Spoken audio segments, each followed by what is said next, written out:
So I'm waiting on some people to come on live. I'm hoping that you guys can hear me.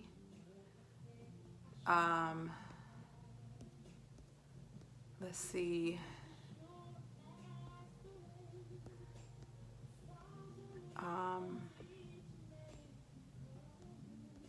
Let's see. All right. So I'm hoping that you can hear me. Hey, Mom. Can you hear me? I want to make sure that you guys can hear me because I got my earphones in.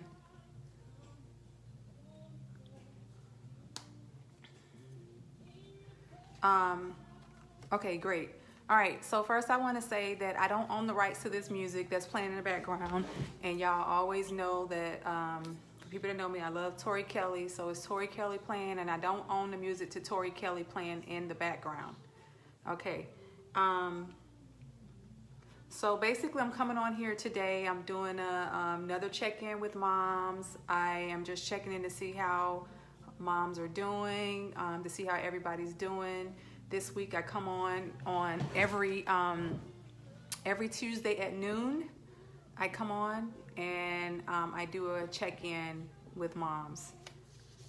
So I'm waiting on a few more viewers to come on, and then I'm gonna begin. I'm tagging a few more people. So give me 1 second. I see where you can add someone to bring them on camera. So I guess they added that feature back because that was not there in the beginning. So, wow. Okay. So they brought that feature back. Okay, cool. That's crazy.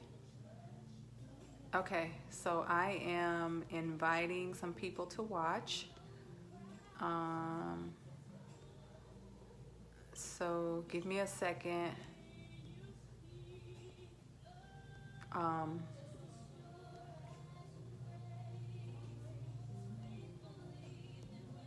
But as I was saying,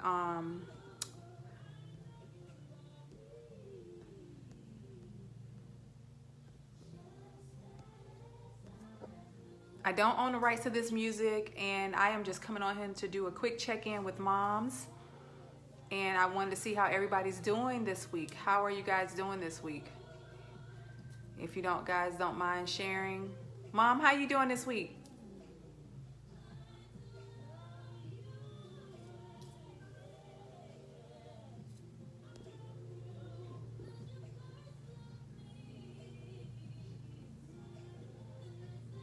Hello? Mom? Great? Oh, okay. That's good. I'm glad to hear that you're doing well. Anybody else? How are you moms doing out there? I hope everyone is doing well. I hope everyone is doing well. I have been doing well myself. Hey Chantel, Teasdale, how you doing? I'm glad you could join us. So what am I doing? So basically what I'm doing is I'm checking in on mom, see how everybody's doing. I come on here every Tuesday at noon, and then I talk about some tips. So I'm gonna jump on real quick and just kind of go over some quick tips, some quarantine tips. I actually had some different tips that I was gonna talk about, but then I woke up in the middle of the night, and I'm glad to hear that, Chantel. I'm glad to hear that, and so I woke up in the middle of the night and was praying, because I always try to ask God to give me what He would want me to share, what tips He would want me to share, because I try to go to Him first. And so He gave me something different, and so I was up in the middle of the night, taking notes, writing stuff down, and hey Regina. And so with that being said, so some of the tips that I wrote down basically had to do with blending families. And I'm not sure if there are any blended family members on or not, but I'm gonna talk about it because I know it's a sensitive subject. I am living in a blended family. My husband and I We have 2 children together, but we came in together with kids. So we are a blended family. He had 2 from a previous marriage, and I had 1 from a previous relationship. And so we came together with an already made family, and then we had 2 together. So now we have 5, and we're a blended family. But so I'm speaking from experience, and then I'm gonna also bring in some stuff that I looked up, some research that I had done in the middle of the night. So yeah, so I'm gonna go from there. But so one of the tips that I had looked up in the middle of the night was that when you're coming together and you're bringing a blended family together, I think that is crucial because we have, you're coming together and you're having these different households that are coming together, right? And so when you're having these different households coming together, you have different rules, you have different traditions, you have different ways of doing things.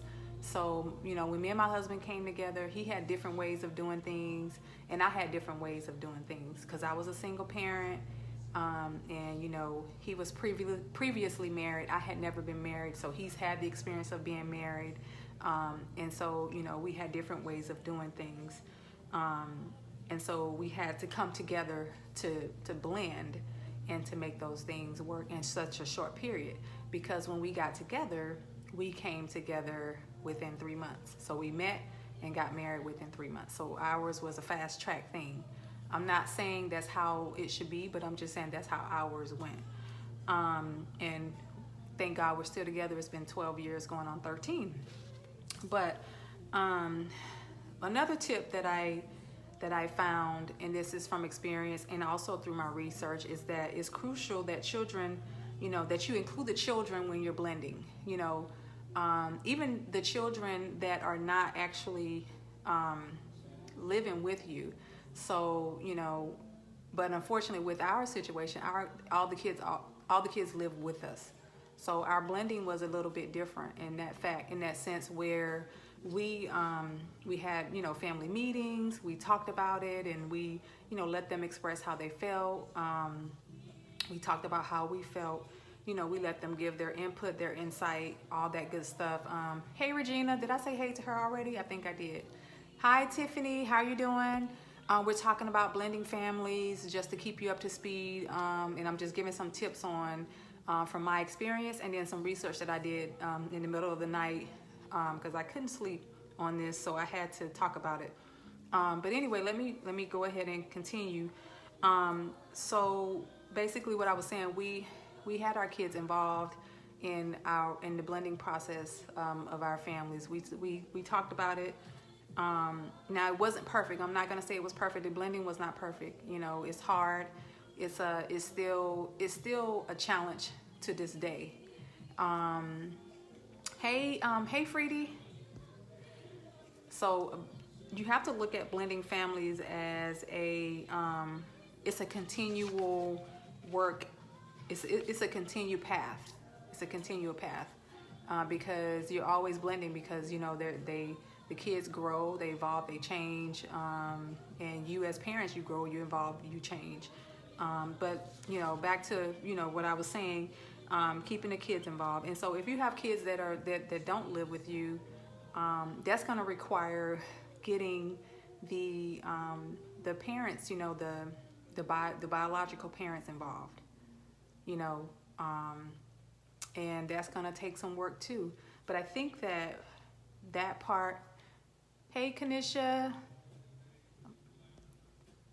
I think with that being said, I think getting those parents involved, that part is going to be tough too. It's not an easy thing to get. I know you at work. Hey, cousin.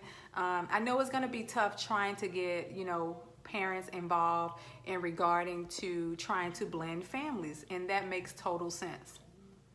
And we experienced that too. And I'm finna just be real transparent with this whole situation with blending families. So, my husband, he tried, we both tried to get, the, I'm gonna say the ex-wife involved in the co-parenting situation, and that was a struggle. And however, it did not work out so well.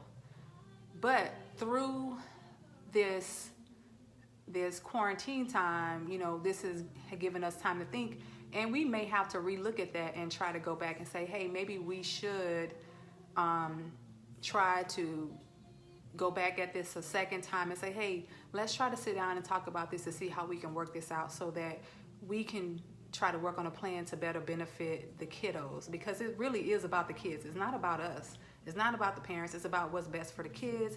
It's about making sure that their needs are met. And that means that their emotional, psychological, all those needs are met. And I know we're going to meet their physical, medical, all that stuff, but I'm talking about them in their relationship, making sure that they have, that we encourage and foster good relationships with all parentals involved, the biological parent, the step parent, on both ends. So with that being said, on my side of this end, on my side of the thing, I have tried to, talk to my child's father and try to figure things out on our end, and that didn't work in the past. I'm gonna just be honest, it didn't work. But that doesn't mean that I can't give it a second go round. And am I willing to do it? I prayed about it, and I think I am willing to do it. I'm willing to do it. But however, with that being said, I know sometimes the other parent can be irrational sometimes, and then they can be mature. So you have to look at it depending on whether or not that parent is rational, or if that parent is mature, or if that parent is still being irrational or immature. And so I think with those situations, you have to go to God and say, and ask God to give you guidance and wisdom and knowledge on how to deal with those situations, because you want to make the best decisions and the best situations for your kids so that they can get those needs met. I love this. Thank God for the wisdom He is bestowing in on you and Johnny. Thank you, Mom. I appreciate that. Yes, cousin. Yes, you are. Yes, you are very emotional. Yeah. All right. Yeah. So yeah, I agree. So yes. I think that it can be done. However, but you definitely want to go to God on this and try to figure out and put Him, keep Him at the forefront of this situation, because I think it can be done. I think it can be done. Hey, Tab. I'm glad you joined. Miss you, girl. So I think keeping him at the forefront is definitely important. And one of my favorite scriptures that I use with a tough situation as these is Philippians 4:13. Is I can do all things through Christ who strengthens me.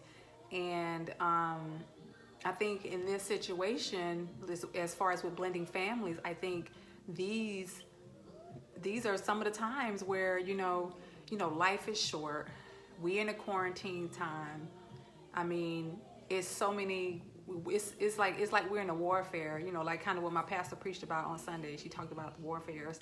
We're in a warfare, and right now is a good time to get your family together. Work on your family. Blend your family. If you can. But if God, when you go to God and you pray to Him and you say, "Hey, is this what you want me to do?" and He tell you, let's do it, then you do it. And if God tells you no, leave it alone, then hey, you do what God tells you to do. So you can only do what God tells you to do. And if you have that relationship with God, He's going to give you the best. He's going to give you the best answer. He's going to give you the right answer. He's the way. He's the only way. So He's going to give you the right answer. And some of the research that I found is, let me see. I wanted to give you. It says research even shows that blended families Blending families even takes up to 5 years. 5 years. And I thought that was very interesting, because when I think back, whenever we were blending our family, because we're still blending, don't get it wrong, don't get it twisted. When you're blending families, you're going to be blending families for a lifetime. But when you're blending families, you have to look at it as a long-term goal and not a quick fix.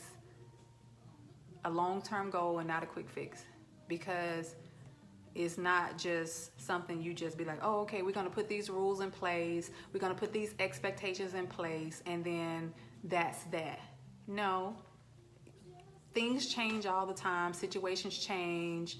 You know, the co-parenting thing may change, and so that may change, and so you got to figure it out. The other research that I found was that it talked about communication. Like, you have to communicate. Like, there's no way to be able to co-parent and to be able to blend families without communicating effectively. Effective communication. And I'm gonna say this, I didn't have the best communication with my son's father or my husband's ex. I didn't have the best communication. I'm just speaking on my behalf. I can't speak on his behalf because my husband is not here. He's working, but I'm speaking on my behalf. And this is some stuff that we've talked about, so he knows, you know, what I'm sharing. But I can say this, through my relationship with God and through my prayer life, you know, he's revealed some things to me and shown me some areas and some things that I can work on, that I can go back and try to fix. And I'm willing to do that. And so this is where I think that where growth comes in and maturity comes in. And so I think for us as moms or parents in general, co-parents, whatever you want to call it, I think that we have to be open. We have to be willing to look at the situation and say, you know what? You know, I know that I maybe acted like this in the past or behaved like this in the past, but let me take a step back. Let me look at myself and let me say, self, how can I take this situation and take myself out of it and look at what's best for the kids, to try to make it work and to try to make it better. But keep God first though. Keep God first though. And so, yeah, so that's another one. And then the other thing that I found was, let me see, who is that? Let me see, Dorothy. Hey, Dorothy. Looking like your mom, a good mom. Hi. Hey, sister. I think my sister's on here. Jasmine Thornton. Hey, Jasmine.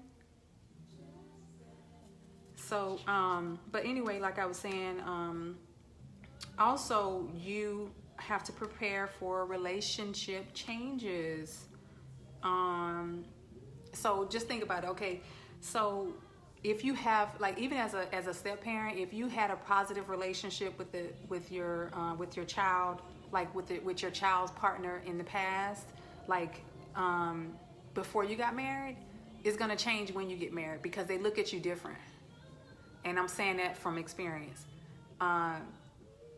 They look at you different because they're like, oh, you just, you know, my dad's friend or my mom's friend. But then when you get married, your roles change because you become the wife or you become the husband, and then they look at you like, oh, now you're an authority figure, or you become a disciplinarian or something like that. And so now they're like, oh, now I gotta respect this person. Oh, now I gotta follow their rules. Oh, now I gotta do what they say, or, you know, I have to, you know, listen to, you know, them telling me this or telling them that, you know, or whatever the case may be. And so, hey, Erica, good to see you, girl. Hey, Whitney, sissy, you need to call me. You need to call me, seriously. But anyway, so yeah, so becoming a step parent can put a strain on your relationship with your stepchildren, because they see you different before the marriage. But that's okay. That doesn't mean that you can't make the relationship work, because you can. And I'm saying this because I'm a living witness that it can work, because I'm living it. Yep. Now, has it been a struggle? Yeah, it has. It's not easy, but I think through, like I said, I always bring God in it, because He's ahead of my life. So I don't know about y'all, but He's ahead of mine. But hey, Erica. Hey, I miss you, girl. All right. So let me see.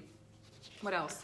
So, and then I think that one of the other tips that I wanted to share was, I think another good thing to do is to sit down with your family. Like if you're even if you're married now and you're a blended family now, you can always recreate things. You can always redo things. Like, just because you're already in it and you may be struggling right now, that doesn't mean you can't fix something. Just because something feels like it's broken, it can be fixed. Trust me, it can be fixed. Hey, Darcy, I miss you. Yes, it can be fixed. And when I say that, that means that you can sit down with your family, and say, hey, you know what? We may not have gotten it right this entire time, but let's rebuild, let's restructure things. And you can sit down as a family and create a list of values, recreate them, recreate a list of your expectations, talk about your feelings, talk about, whatever you need to get out, and recreate that sense of safety, that sense of security, and that sense of coming together as a family, so that no one feels left out. So that no one feels left out. And we've had to do that. We have had to do that. We have had to do that. And that's just part of growing pains. That's part of being in a blended family. Blended families can work. You just have to not give up. Yep, like you said, Tap, always find ways to make it better. You have to.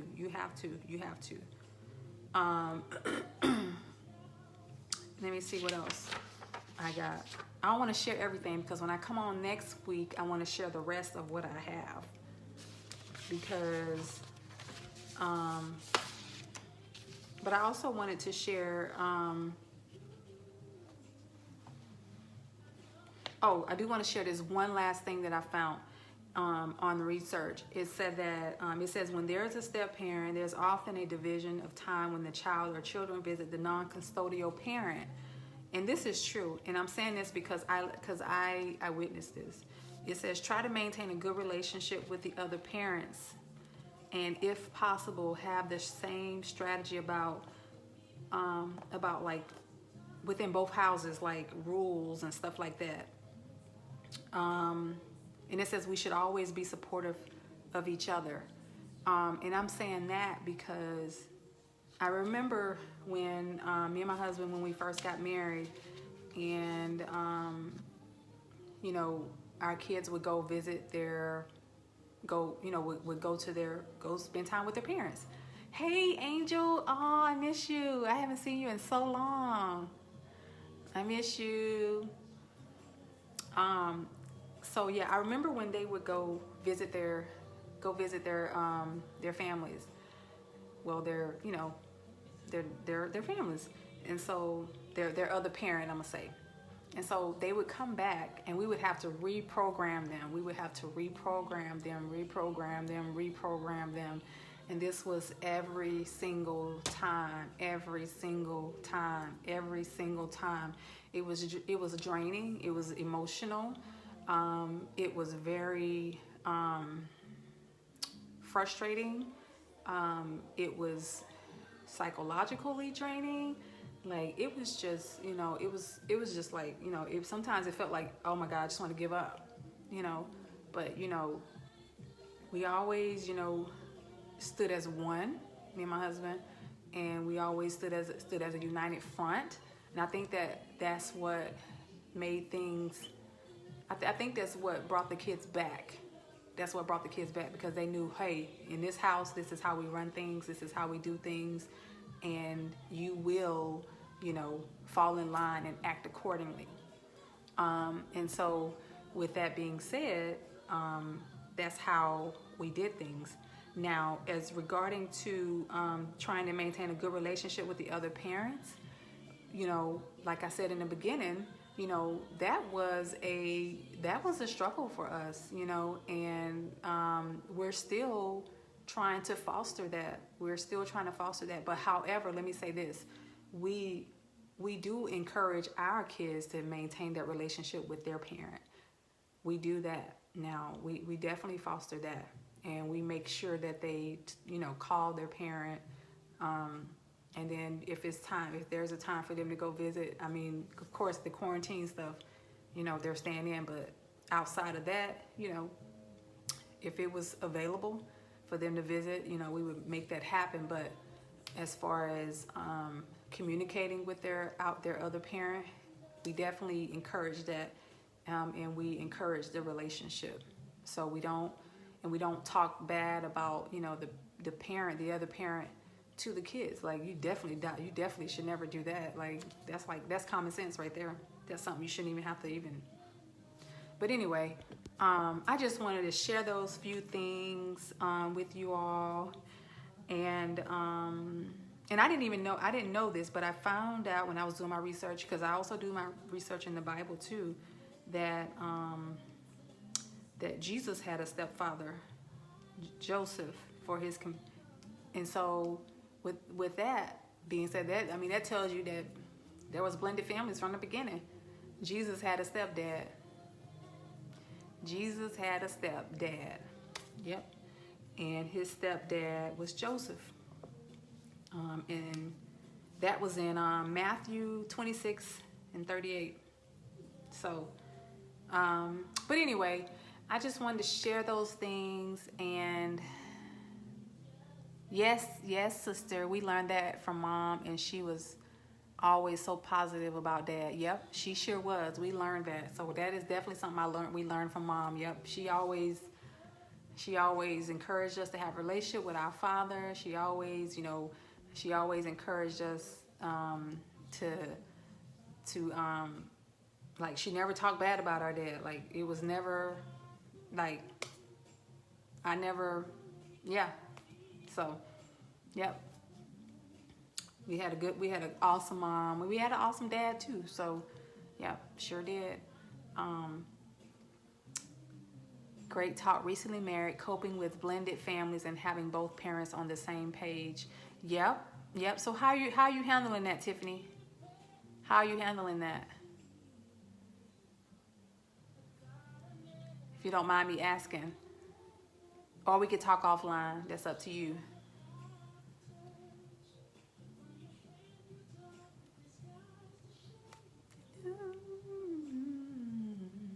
Yep. Blending families is a tough cookie, but it's doable. It's definitely doable. Hey, Lakita.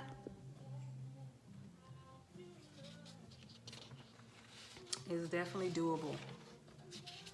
And one other thing is that sometimes you may have to get the court system involved in regards to visitation, in regards to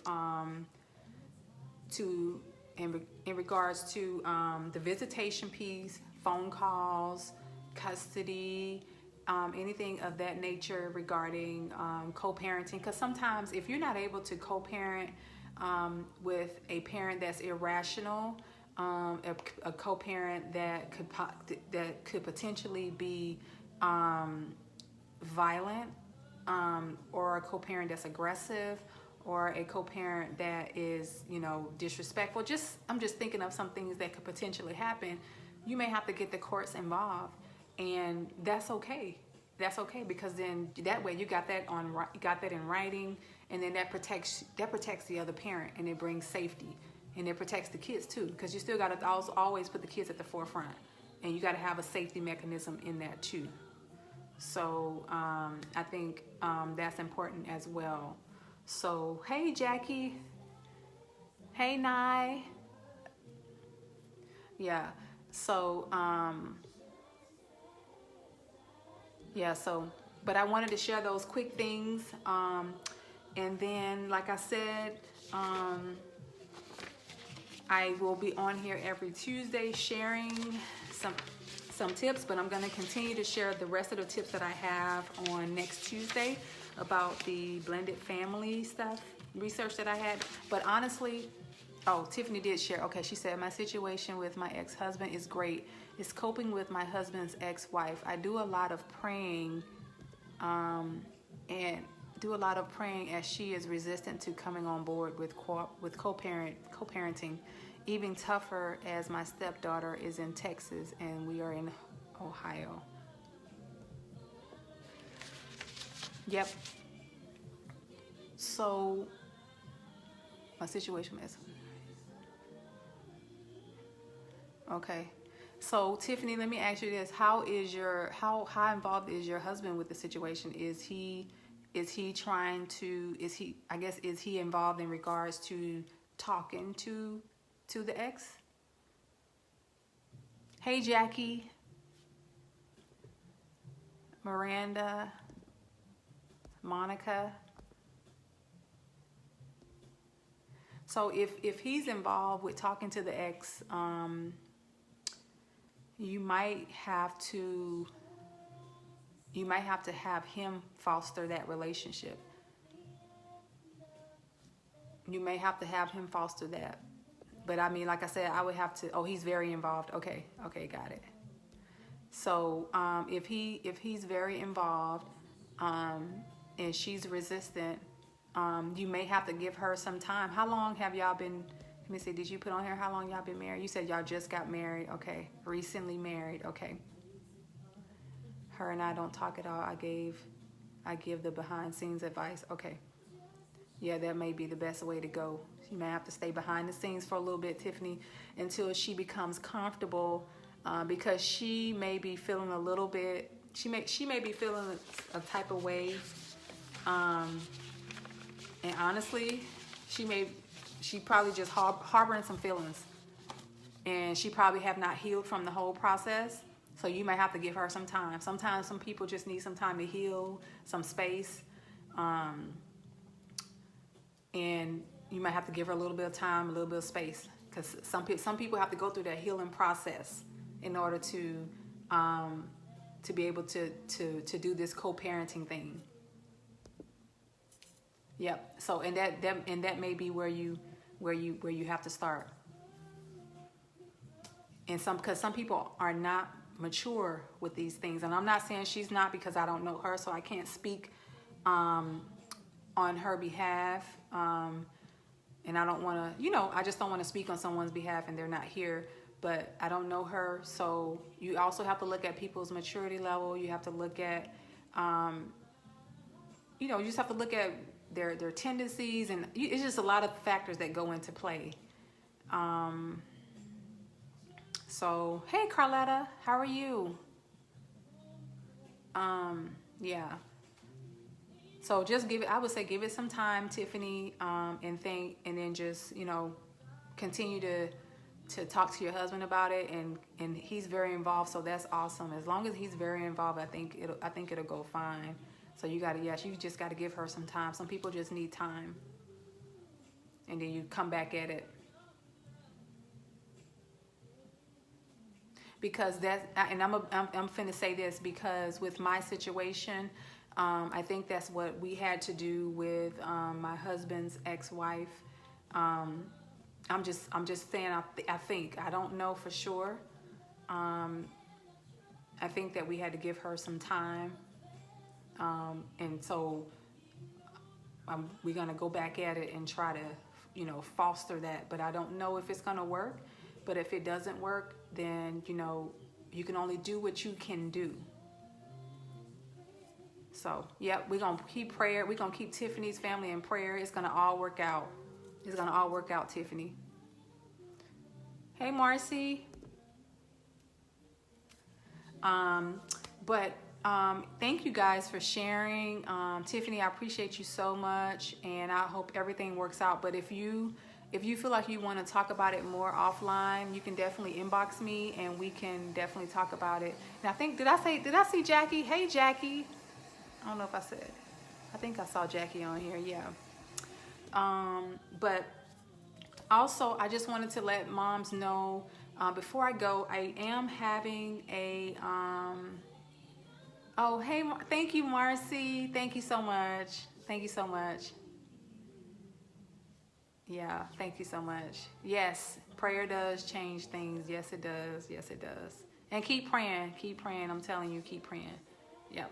Keep God at the forefront, and y'all keep praying together. So, but I am having a Mom's virtual meetup that's coming up on May 16th. So if you would like to register for that, I think I pinged my information. If it's not on there, I will put it on here after I finish. I'll add it in as a message, and I can put it on here where you can register, but you can also go onto Eventbrite and register as well. Thanks, Jackie. Thank you. But it's going to be May 16th. It's going to be a virtual Moms meetup, and basically some of the things that I'm going to be talking about, I'm not going to give it all away, but I'm just going to talk about, because I feel like, and some of the moms that I've been talking to, and just even that I've gone through it myself. And one thing that I don't know, for some people who don't know me, but I don't like to speak on stuff that I haven't been through. And so that's me. I'm very transparent. If I haven't been through it, I'm really not gonna speak on it, because for what?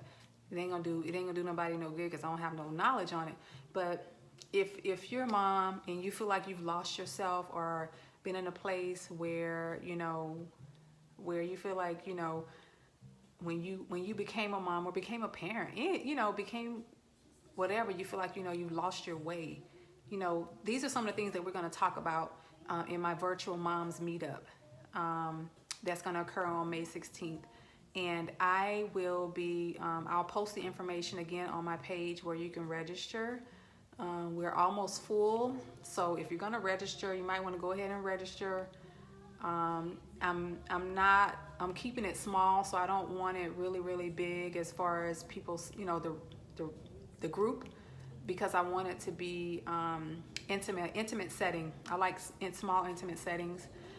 So if you want to register, you better go ahead and register, because there's only a few more spots left, to be honest. So, but because I have been sharing it on Instagram, and I got a lot of people signed up on there. But if you want to register, I'll put the link in. Let me know if you want to register, and I'll send it to you. But thank you so much for watching. If you could please share my video if you feel led to. You don't have to, it's up to you. Because I think that, I really think that during this time, especially because we're quarantined, like some families may be struggling during this time, especially if we're blended. Like, because it's a lot of different factors that go into play with the blendedness, the co-parenting stuff. And then and also next week, I'm gonna talk more about some of the additional tips that I have that I found. Because honestly, I had some other stuff that I was gonna talk about, some things that I learned during quarantine. But like I said, God woke me up this early in the morning, and I was praying, and I didn't know what was going on, but he was like, nope, you're gonna talk about this. So I was like, okay, all right. So this is what I got. So next week I'll be talking about the rest. But I love you guys. Thank you for watching. I appreciate you guys so much. I appreciate you guys supporting me. And thank you. Love you guys. Take care.